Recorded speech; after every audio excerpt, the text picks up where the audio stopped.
Nutri, tô com pedra nos rins, e agora? Como devo prosseguir com minha alimentação? Refrigerante, posso tomar? Não. A questão de carne vermelha. Todo mundo tá dizendo, Nutri, que eu tenho que tirar a carne vermelha, tirar todo tipo de carne de minha rotina. É verdade. Leite, queijos, disseram que eu tinha que cortar tudo isso. E o que é o que eu vou comer?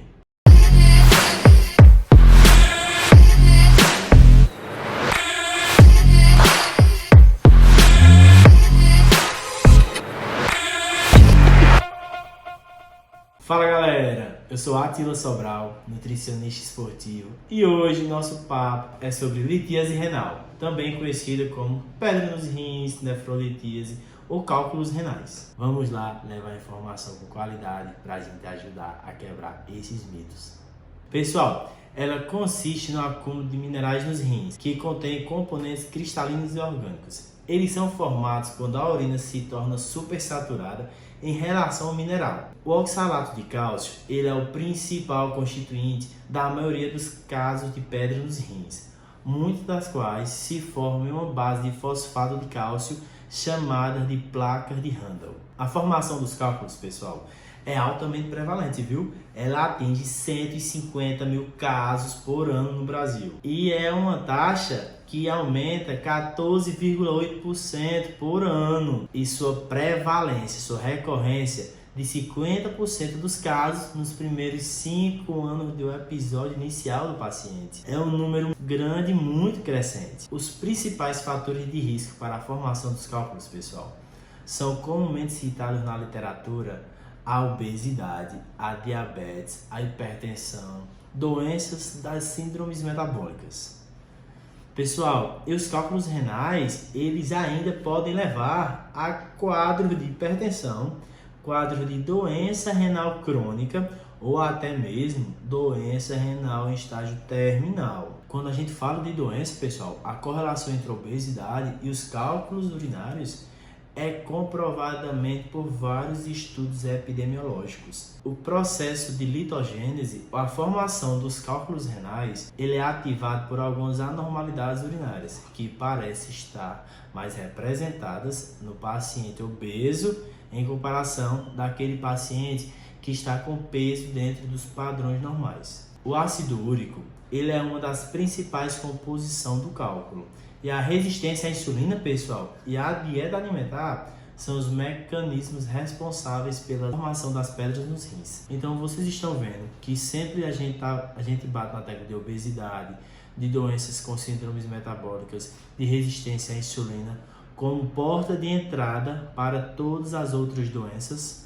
Porque de fato, pessoal, a obesidade, ela é uma doença, ela é uma patologia e ela deve ser vista como tal para ser tratada. O interessante é que pacientes com quadros de doenças de síndromes metabólicas mostram ser mais afetados por nefrolitíase. Acredita-se que a fisiopatologia da formação dos cálculos renais em pacientes obesos esteja relacionada a fatores dietéticos, a alimentação, mas também a perfil urinário litogênico e a resistência à insulina, porque a resistência à insulina, mais uma vez, Nutri, porque a resistência à insulina, ela altera o metabolismo ácido básico renal, resultando em um pH urinário mais baixo e aumentando o risco de cálculos de ácido úrico, uma vez que cálculos de ácido úrico e cálculos de oxalato de cálcio são observados com frequências nesses pacientes. E em quadros de resistência à insulina, também tendem a agravar mais ainda os quadros das pedras, uma vez que a insulina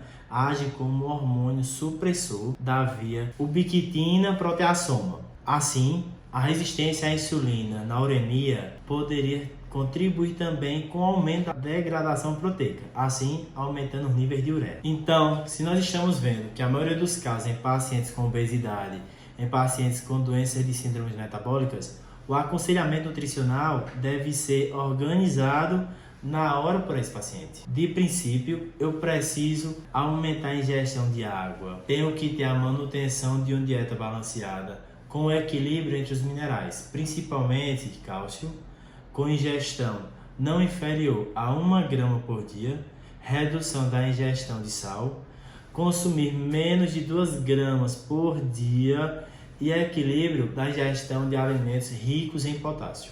Nesse começo das crises do paciente, o consumo de carnes, principalmente carnes vermelhas, devem ser reduzidas e, de preferência, dar uma reviradazinha no início.